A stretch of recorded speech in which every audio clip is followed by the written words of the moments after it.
kononnya personaliti pendakwah dari India, Dr. Zakir Naik, sedang dirawat di hospital kerana menghidap AIDS sepakai mengarut.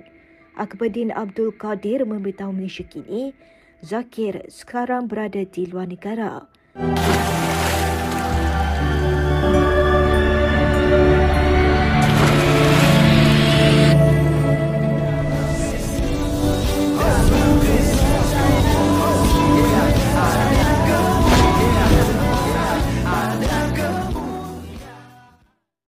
Bismil Abi Walibni Walrohil Kudus Ilahu Wahid. Salam Elechem Bisem Yeshua Hamasiah. Teman-teman sekalian, pada video kali ini kita akan membahas tentang Dr. Zakir Naik. Di mana teman-teman sekalian, dia ini adalah orang yang kontroversial. Jadi yang lucunya ketika datang ke Indonesia berceramah, itu disambut dengan baik oleh pimpinan negara kita, wakil presiden pada waktu itu. Dan diberikan fasilitas negara untuk memfasilitasi ceramah daripada Zakir Naik ini. Dan isi ceramahnya tidak kemana-mana, fokus untuk menjatuhkan kekristenan. Mengatakan Yesus bukan Tuhan, yang dibahas ayat-ayat Alkitab dan diputarbalikan, bahkan dikutip ayat-ayat Alkitab, dicocokkan kepada Muhammad, bahwa roh kebenaran itu adalah Muhammad, Roh Kudus itu adalah Muhammad. Dan ini pernyataan-pernyataan yang sangat-sangat menista agama Kristen sebenarnya, tetapi ini justru dilindungi. Teman-teman, ada informasi, ya, saya juga pikir benaran gitu ya, tapi ini masih simpang siur. Ada media dari Malaysia seperti tadi, itu orang Malaysia punya channel. Dia mengatakan bahwasanya itu menurut informasi bahwa Zakir Naik itu ada di sebuah rumah sakit di luar India gitu, dan sedang mengidam penyakit AIDS. Angku, iri, dengki, dan sombong. Ya, jadi itu penyakit AIDS ya, AIDS begitu ya. Angku, iri, dengki, dan sombong. Jadi ternyata dia mengidam penyakit itu. Dan teman-teman sekalian, tanpa dia ke rumah sakit pun, orang ini memang sudah mengidap penyakit AIDS yang saya berikan kepanjangannya angku, iri, dengki, dan sombong.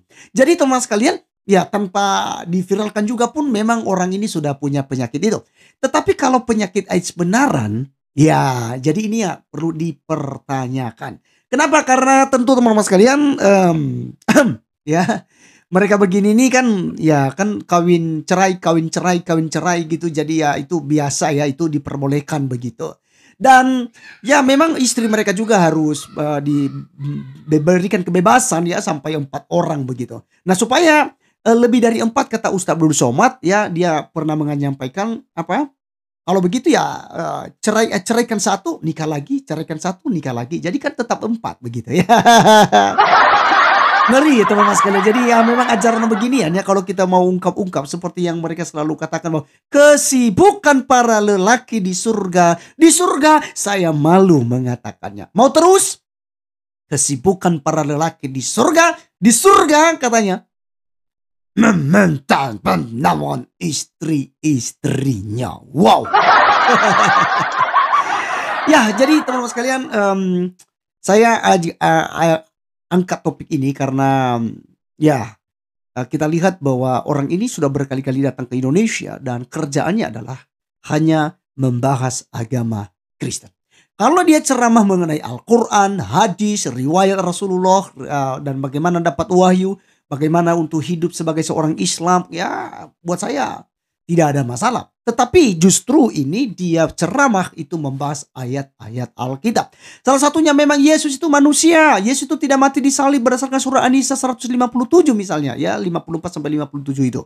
Ya, wa ma qataluhu wa ma qatabuhu, mereka tidak menyalib dan tidak membunuhnya begitu. Melainkan orang yang diserupakan.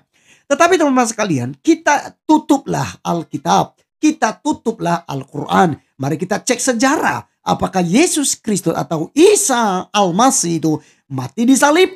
Maka ada sejarawan non-Kristen, yaitu Flavius Josephus.